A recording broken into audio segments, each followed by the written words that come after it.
evocative speech. All right. With that, let's move on to the second speech for the day. When I asked the second speaker, Toastmaster Arvindraju, as to what is that one story that he delivered in Toastmaster that moved the audience, he said it is about how he learned to make dosa during the pandemic, lockdown time, like how he learned. So please repeat that speech for us when you get some time. I want to know more about it. With that, before I call upon Toastmaster Arvindraju, let me call his evaluator DTM Karthik Mohandas to read out the project objectives. Thank you so much, Ashok. And my esteemed speaker Arvind. Arvind is attempting a speech from Persuasive Influence, and the project is Understanding Conflict Resolution. So the purpose of this project is to develop or enhance his understanding of the steps and strategies to resolve conflict, and to share some aspects of his experience learning about or resolving a conflict. And the time is 5 to 7 minutes. All the best and looking forward.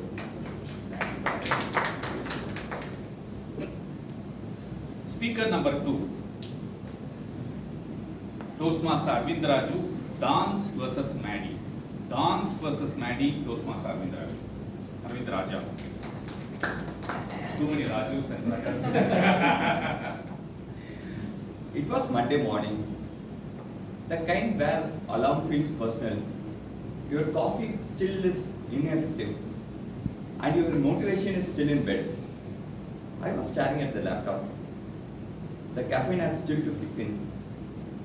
Ding ding. I got a MS Teams notification. It was Maddie. Production is going to stop. Dance has not approved payment. Suddenly, my Monday blues became Maddie blues. Good morning, fellow Toastmasters and guests. These are the two stars in my speech today, Dance and Maddie. Dance is Dandaya the Pani, who is part of finance in my team. Maddie is Marasamy, who is part of operations. We work in a US MNC. Though we may not get US salaries, we get our names Americanized. Like in any factory setup, operations and finance are like Tom and Jerry. We fight, we chase, we continuously are in a tussle. But somehow the operation keeps moving. But today, it has come to a pause.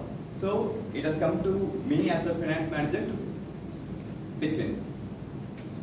In order to get more clarity, I went to Dance, who is part of my team. Dance said, Arvind, I have not approved this payment because it needed US exception approval. Also, when I go and ask Maddie for additional documents on supporting the payment, he is not giving it. He said already it has been given to audit. Then how can I make the payment? Dance is kind of a person who is a typical finance guy who is very strict. He always looks for all documents in order. In fact, he won't even approve a payment if the font is not in Times New Roman. That's the kind of a person. Though he is rigid, he ensures the payments go or the payments meet all the right guidelines. Now it is clear, it is not going anywhere. So I thought to break the ice, I booked a meeting with Maddie. Then I went to Maddie's office. As any corporate conversation to start with, we had said hi, hello, how RCB won the last IPL trophy.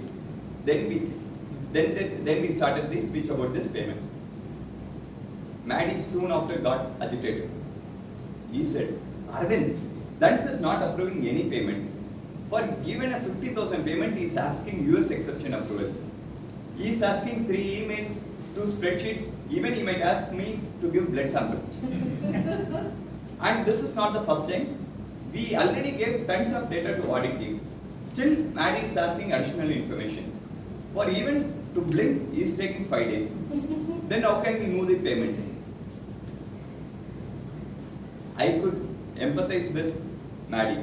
Maddie isn't a guy who keeps complaining. He is one of the smart guys around in operation. He ensures the production doesn't stop. He gets all the vendors at the right time. At the same time, he also wanted some support. So I paused.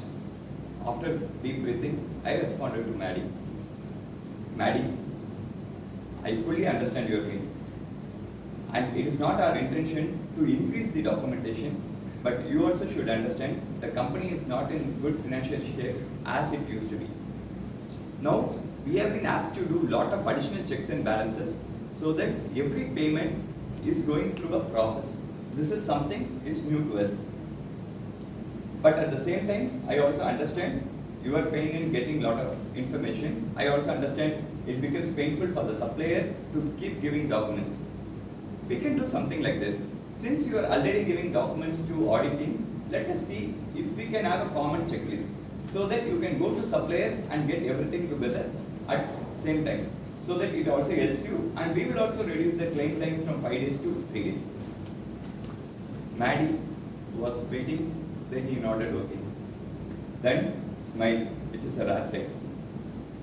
Finally, it was like looking at India and Pakistan agreeing on something. It was a moment of happiness for me.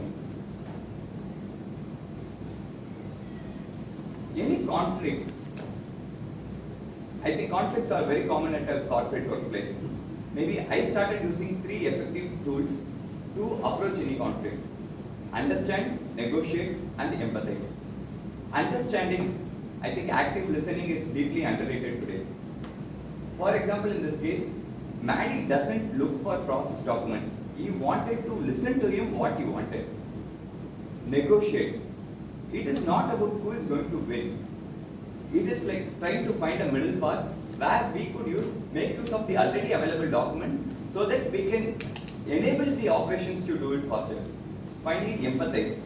Both Maddie as well as Lens, both are smart as well as strict. Maybe I think we need both of them, but they need to be balanced so that both the risk and speed happen together. Conflict is not a villain. We should approach it in a way so that it helps the organization. In this case, Duns versus Maddie has been transformed into Duns and Maddie so that the operation kept moving. By using 3 effective tools, understand, negotiate, and empathize, we were able to work together. We were able to collaborate instead of blaming. Together, they saved the production. They also saved my Monday. TM Modi. Thank you so much. So